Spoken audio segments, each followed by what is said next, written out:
Finally, the MLB hot stove is starting to heat up. So, today for my video, I'm going to talk about all the moves and transactions that have gone on over the last 48 hours.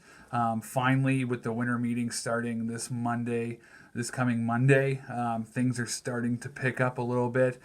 So, the biggest news of today is Otani has chosen his team that he's going to play with next year. The pitcher slash outfielder has chosen the Anaheim Angels. Okay, Los Angeles Angels. So they have won the Otani sweepstakes, beating out the Cubs, Padres, Rangers, Dodgers, Giants, and the team that I thought was going to be favored, the Seattle Mariners. So Otani is taking his talents to Orange County. He's going to be playing for the Angels. Now picture that lineup, inserting him in there with Trout and Pujols and Calhoun and Justin Upton. It's going to be quite a formidable lineup. The Angels definitely needed an upgrade when it came to their starting pitching. They have now got a hitter and a pitcher, so this is going to be absolutely crazy to see. We've all been waiting to see where he was going to end up. I don't think many people thought the Angels were going to be the favorite to land Otani. I know I did, and originally I thought it was going to be the Yankees and then the Mariners, but boom, he ends up picking a strong relationship over the extra international bonus money. He said that he really had a good feeling and a good relationship building with the Angels head office. So Otani heading to Orange County. Now the second big news of the last 2 days is D. Gordon getting traded from the Miami Marlins to the Seattle Mariners. So D. Gordon, a second baseman for the Miami Marlins, traded to Seattle, where they're going to move him to center field.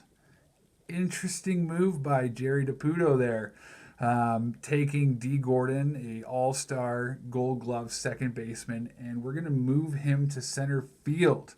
They already have Robinson Cano, one of the best second basemen in baseball, handling the two bags. So they're going to try, and they're going to try D. Gordon in the outfield. That's a very interesting move by DiPuto. We'll see how it plays out. Seattle getting three strong prospects back. We're giving three strong prospects to Miami in the deal. D. Gordon, he missed a bit of last year due to some juicing incident. He did end off the year with a 308 batting average, 2 home runs, 33 RBIs, and the big one, 60 stolen bases. This guy is a base monster. He is probably the fastest guy in the league. So putting that type of talent at the top of your order is a big move for Seattle. So I really like what they did there. Maybe they saw the writing on the wall that they weren't going to get Otani, so they went and put this move in place to bring in D. Gordon to come play center field with them. Whether it's going to work out or not, I like the character that D. Gordon has, and I like the different aspects he's going to bring to the Seattle lineup. Definitely going to bring speed. Definitely, even if he's not great defensively in center field, he's a definite upgrade over Gerard Dyson. So, good move for Seattle there. Yesterday morning, there was some breaking news. The first big free agent signing of the offseason, and that's Tyler Chatwood going to the Chicago Cubs. I really like this deal for the Cubs. Tyler Chatwood's going to slide in nicely in that fifth starter slot, taking over for John Lackey. Tyler Chatwood's one of the most underrated free agents in the market. His numbers are a tad bit inflated because he played for the Rockies in Coors Field. He has a home ERA of close to 5 and an ERA on the road of about 2.89. So that's really good. That differential says a lot about the type of pitcher Tyler Chapman is. And last year, he didn't have the best win-loss record, 8-15. He had an ERA north of 4.5, but he did have a 2.1 WAR, which is really good to see. I like Tyler Chatwood. I like the way that he mixes his hard fastball with his changeup, and he's got some devastating off-speed stuff there as well. I think he's going to play well in Wrigley Field. And I think this is a very sneaky pickup for the Cubs. So thumbs up to this move as well. Tyler Chatwood, the first, relatively big name off the free agent market. So that's good.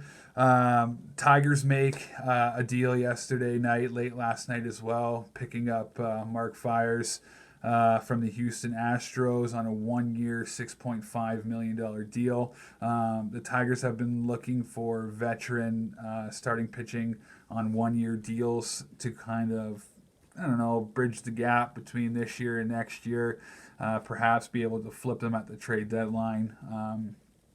For a prospect or two. But really the main purpose for Fiers here coming into the Tigers organization is to be that fourth or fifth starter. Either him or Boyd are going to get that fourth or fifth slot. Really to eat up innings. He got 140 innings last year pitching for Houston in 28 games, which is a fair bit of innings. I do apologize, 180 innings actually, not 140. So 180 innings out of your fifth starter. If he can duplicate that next year, hover around a 4 ERA. Even if he's slightly below 500 in the win-loss, it's good as long as he's eating up those innings and saving the bullpen arm. So, not an overwhelming signing at all, but, a decent signing. Chris Iannetta also today, he inks up with Colorado for a 2-year, $8.5 million deal to be their back catcher. Good chance Jonathan Lucroy doesn't come back to Colorado after this signing. It's a decent signing. Chris Iannetta had a pretty decent year last year, so he was able to capitalize on that and get himself a 2-year deal, worth $8.5 million. So Iannetta to the Rockies. And the big news that just kind of came through about an hour ago, Giancarlo Stanton sweepstakes. He has decided to not waive his no trade clause to go to the St. Louis Cardinals. So he has told St. Louis, I ain't coming. They had a deal in place. The trade was done, set. Just needed Gio to sign off on it. He gave them the big no, ex-nay on going to St. Louis. So we continue to wait on the biggest fish in the pond, no pun intended, because he plays for the Marlins. Giancarlo Stanton is pretty much that. He's that big piece that once he falls, then all the dominoes will fall. So, maybe the Giants are the next team in line to get that deal done, or maybe we have to wait for the Dodgers or the Yankees to pony up and get the Marlins to pay half of his deal for them to acquire Stanton, because ultimately that's where Stanton wants to go. He wants to go to the Dodgers. He wants to go to the Yankees. The ball's in his court right now. He's being a bit stubborn, I think, in my opinion. St. Louis is a great place to go play baseball. He declined that. It might bite him in the ass later on. Hopefully the Giants can get something done. I think that's the piece that the Giants need in their lineup is that big bat. If he wants to go play in San Francisco is another question, so I guess we're just going to have to kind of wait and see. So those are the big moves over the last couple days. I'm just excited that baseball offseason movement has started. I've been waiting patiently since the last game of the World Series for things to start percolating. Now they are. I'm really looking forward to this weekend. I think it's going to be a busy news weekend, and I think next week is going to be a monster week at the winter meetings. So if you haven't already, make sure you click subscribe underneath the video here. Also, make sure you go to www.baseballbabble.com. My buddy John Malash's baseball blog website. He's going to be posting my videos on his website. He has already started to do so, will continue to do so, and he's got some fantastic articles that he's been writing the last couple of weeks. So make sure you go to baseballbabble.com to check that out. Make sure you hit me up on Facebook, Instagram, and Twitter. Those links are in my description below.